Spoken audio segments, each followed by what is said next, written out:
It's been quite a while since I've even used the word targeted individual or spoke about the struggles of creating a community for targeted individuals, or even just communicating from one targeted individual to another for just therapeutic reasons or social reasons. But I do feel that with there being so many moles in the targeted individual community, and with EEG heterodyning techniques being obviously capable of doing things remotely from all the way across the planet, I wouldn't advise people to talk to each other on Zoom or anything like that as far as live time communication, especially via Zoom or anything where you look at each other face to face in real time. Because if they were to be a mole, then they could, even if you had your identity concealed with a mask, they could then heterodyne by using natural language processing or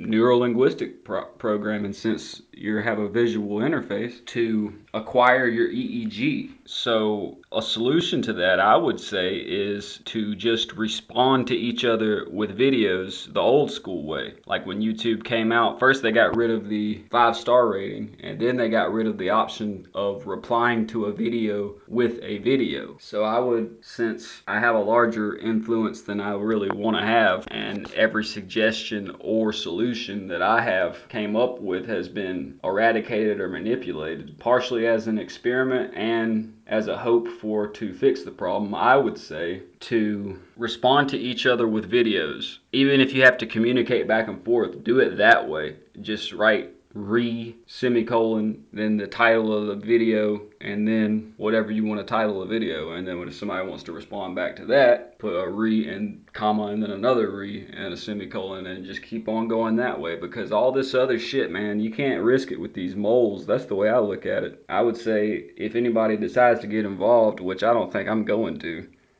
if you want to post a video and communicate with the other targeted individuals, do it via videos responding to other videos. All these live conference calls don't seem like a good idea to me.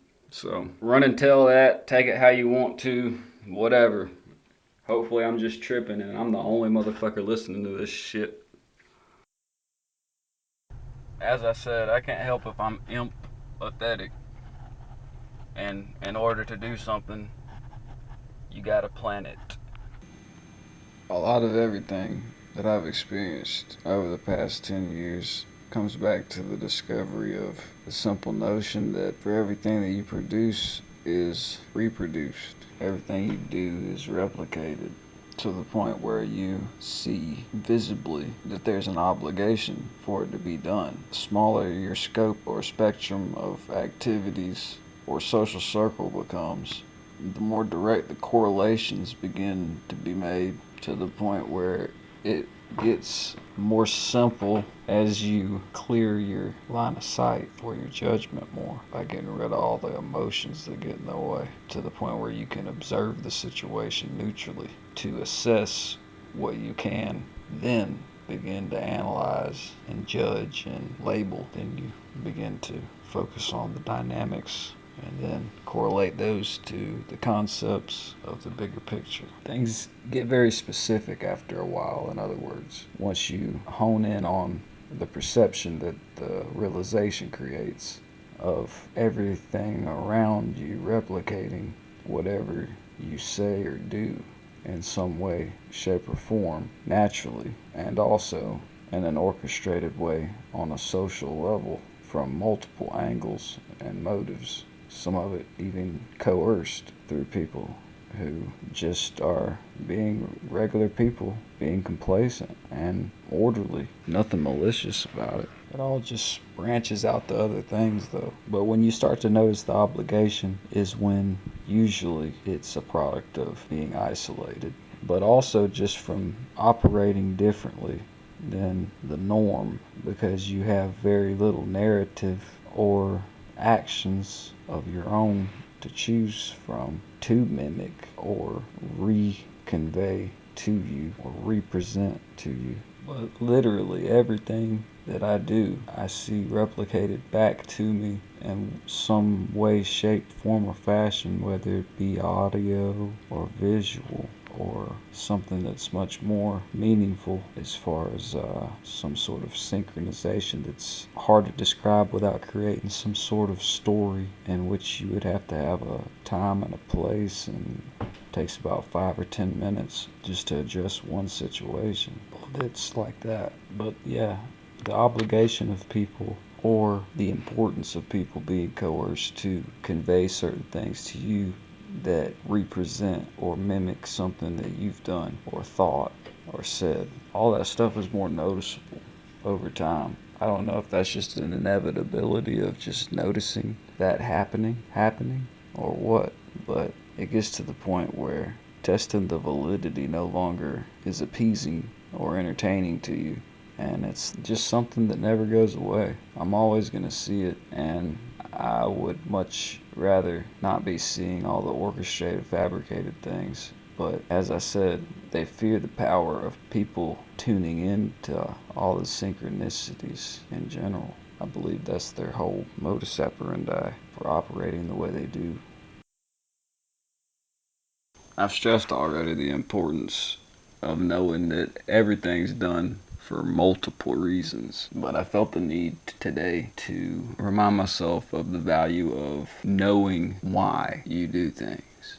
In other words, the intention and actions that are derived from results of things. It's all about keeping in mind there's two different perceptions, one of the public and one of your own. When addressing that, that's the approach to take, is knowing why you do things, whether it be reactionary or intention based. When a level of controversy or apprehension surrounds certain things, it's helpful to remind yourself of your original intentions, motives, and reactions. The mind is very complicated, and the human psyche is even more complicated. It's very, very individualistic. So when you become self-conscious, it's most likely from a false analysis of yourself by yourself. That's the difference, in my opinion, between anxiety and being self-conscious. Though both of them are correlated, in order to truly observe yourself, you have to be committed to analyzing yourself. And there's no room for pride while doing that, because that's a big securing factor in negative connotation, interrupting your progression of thoughts. It's easy to mix up self-analysis with analysis of public perception, depending on the level of connotation and controversy surrounding whatever vibration of thinking you may or may not be in. When you are able to neutrally observe the situation, it can be used to your advantage, though, in regards to identifying certain things occurring from external sources or internal sources. From there, you can then assess those things, but only if you're capable of observing what's happening versus analyzing it first, because it's a preventative measure doing it this way in order to not misconstrue it with public opinion or public perception of you, and analyzing yourself instead. Because as I said, the human psyche is really complicated. And if you let the opinion of others or other people's influence over your opinion of yourself affect it, it's detrimental. If reincarnation is in fact real, and it were to become a way of life for thousands of years as common knowledge, it would explain, in my opinion, the unexplained quote unquote disappearances of ancient civilizations such as the Mayans or the Aztecs, because it's my opinion the inevitability of people discovering that time is just an illusion would become a consensus versus time zones and calendars and things of that source and nature.